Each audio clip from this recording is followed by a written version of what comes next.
peut-être... voilà. Vous m'entendez? Oui. Plus ou moins? OK. Merci d'être venu. Arnaud, merci à Arnaud d'ailleurs pour tout avoir organisé pour les 3 jours qui vont venir. Moi, je m'appelle Miller Puckett et je suis le créateur de Pure Data. De toute façon, c'est comme ça que je me présente aujourd'hui. Arnaud avait suggéré que je parle un peu de l'historique de tout ce qui est tout ce que moi je connais dans ce qui est la musique interactive et électronique. Donc, je vais commencer juste par essayer mettre ce que moi j'ai fait comme travail dans le cadre dans lequel je me trouvais quand j'ai commencé à travailler. Alors, je fais la recherche dans la musique informatique depuis peut-être l'année 79. Et si je ne me trompe pas, ça doit faire 23 ans maintenant. Et la musique à l'ordinateur à cette époque-là, il faut figurer qu'il y avait une époque où les ordinateurs n'avaient pas de haut-parleurs dessus. C'est-à-dire que dans les années 70, les ordinateurs étaient pour faire des calculs, soit pour envoyer des missiles, soit pour faire la gestion financière. Et de mon point de vue, ça rendait un ordinateur fort inintéressant. Juste par accident ou par, je ne sais pas, par hasard, je suis tombé sur un cours qui était donné à MIT où j'étais étudiant dans l'art de faire la musique avec les ordinateurs. C'était dirigé par Barry Vercoe, qui était le créateur du système C-Sound, qui s'appelait même pas C-Sound à l'époque, il s'appelait Music 11. Et dès l'année 79, il y avait déjà une histoire assez riche dans le champ qui s'appelait Computer Music, bien que moi je l'ignorais. Il y avait une personne qui s'appelait Max Matthews, qui est mort il y a 1 an à peu près, qui en 1957 avait fait le premier programme pour faire sortir une pièce musicale qui était, comme on dit maintenant, rendue par un ordinateur. C'est-à-dire, ce qu'on donnait à l'ordinateur à savoir, c'était des chiffres qui donnaient et une espèce de réseau de ce qui s'appelle les unit generators, c'est-à-dire les générateurs, les oscillateurs, les filtres, des trucs, des éléments de calcul pour les ordinateurs finalement pour décrire l'algorithme par lequel l'ordinateur allait faire une note quelconque. Et puis il y avait un truc qui s'appelait partition, score, qui était juste une liste de notes. Et d'ailleurs, j'en ai cherché un. Je vais voir si je l'ai toujours. Excusez-moi, d'habitude, j'ai plus de résolution sur l'écran que j'ai maintenant. Et donc, je suis un peu... comment dire? Ah non. J'ai failli décider de ne pas faire voir ceci, mais je réalise maintenant que ça vaut le coup de toute façon.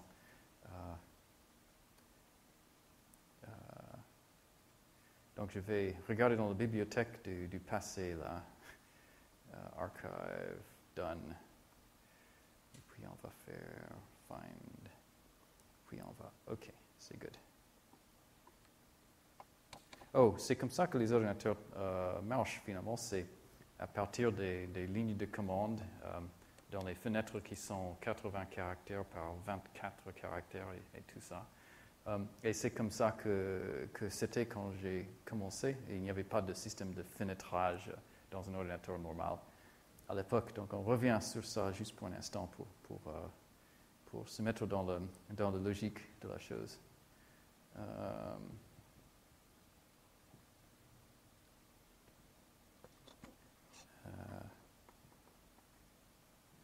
va voir.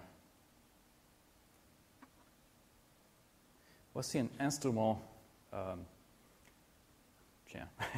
Voici un instrument à musique 11 ou C-Sound.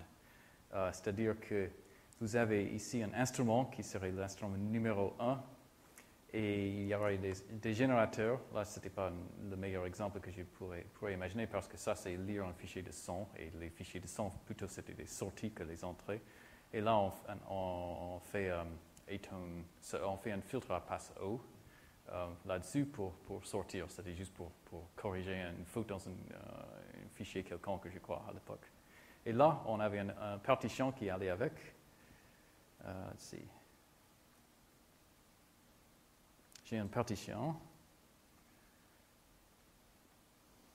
qui, lui, consiste des lignes de code, chacun donnant, par exemple, instrument numéro 1, et on va le jouer à partir du temps 0 avec une durée de 4,26 temps, je ne sais pas pourquoi, etc. Avec ça comme hauteur, 7,00, ça veut dire Do 3, si on connaît le langage. Donc, ça, c'était à peu près le système qui était mis en place par les chercheurs entre les années de 57 et 79, 10 ans. 78, 77, où on commençait à l'IRCAM ici et aussi à Stanford aux États-Unis, à essayer de faire des dispositifs en temps réel.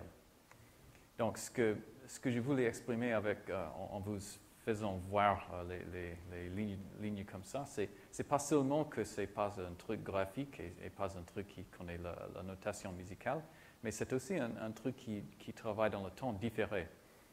C'est-à-dire qu'on tape le contenu d'un fichier comme cela, et puis on dit, allez-y, run ou machin, on lance une commande pour faire la rendition du son, le rendering.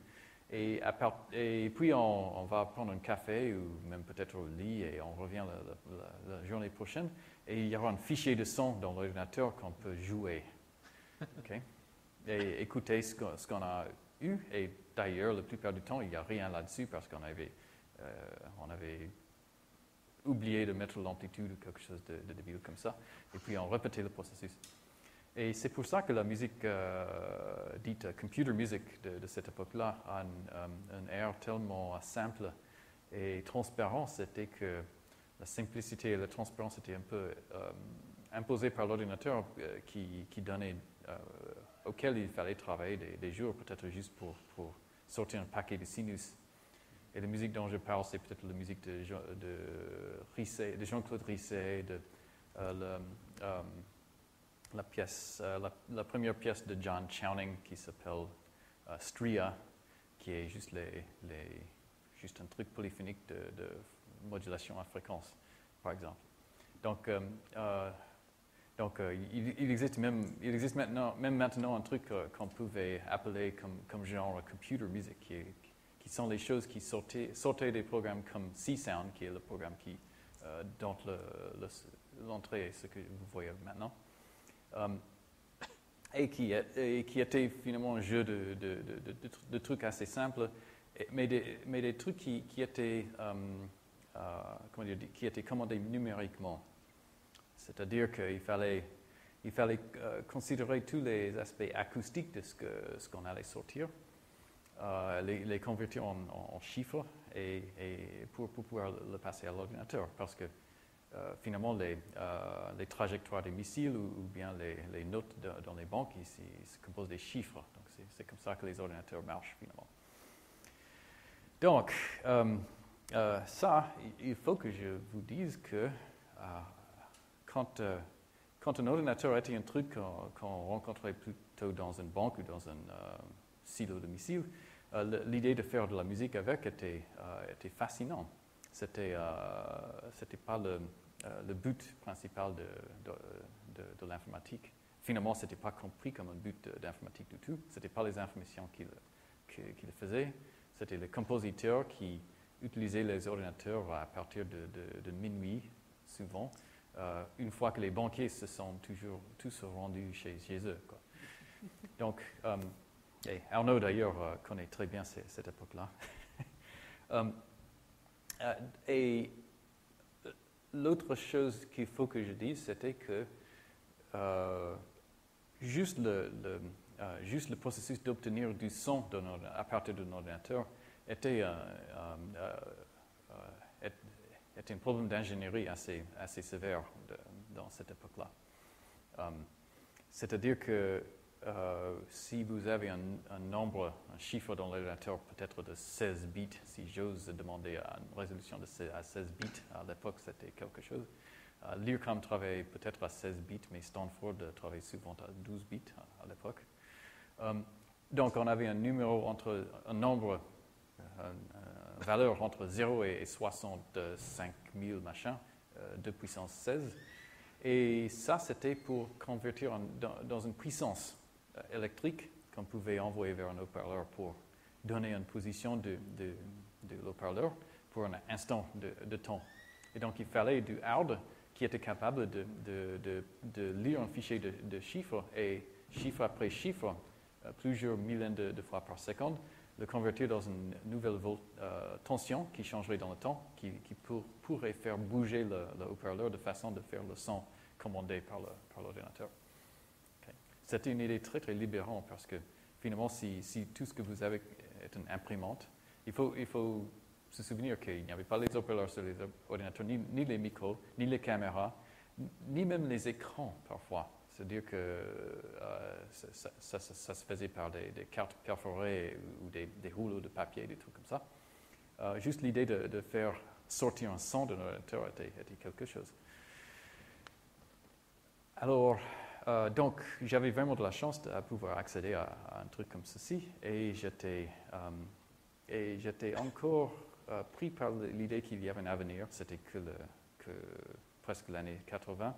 Et l'avenir, c'était assez clair même à l'époque que l'avenir, c'était que les ordinateurs devenaient de plus en plus vite. C'est-à-dire que l'ordinateur que j'avais à utiliser là à MIT tournait à peu près 1 MHz.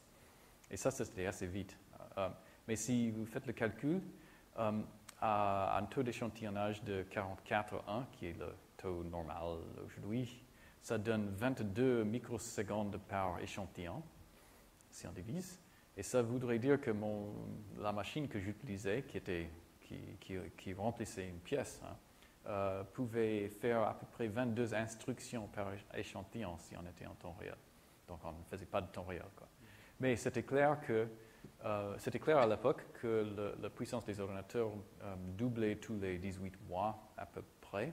C'est-à-dire que j'avais à attendre peut-être 3 ans pour avoir un truc à 4 MHz. Et si on extrapolait un peu, on connaissait bien les puissances 2, et on pouvait se dire que tout ce qu'on pouvait faire en temps différé à cette époque-là, on pourrait faire en temps réel dans une époque d'avenir. Étant donné qu'on avait résolu certains problèmes qui s'interposeraient. Et d'ailleurs, on n'était pas bêtes, on savait des choses comme ça. Même Max Matthews et Barry Vercoe, qui étaient les leaders du chant à cette époque-là, savaient que dans l'avenir, quand il y aurait une possibilité de temps réel, il y aurait un problème d'entrée-sortie, c'est-à-dire que la conversion en son qui se faisait à partir d'un fichier devait se faire au fur et à mesure que les échantillons étaient calculés. Et aussi un problème d'informatique qui était le problème de comment, dans un contexte temps réel, faire les décisions de quand on allait faire des choses.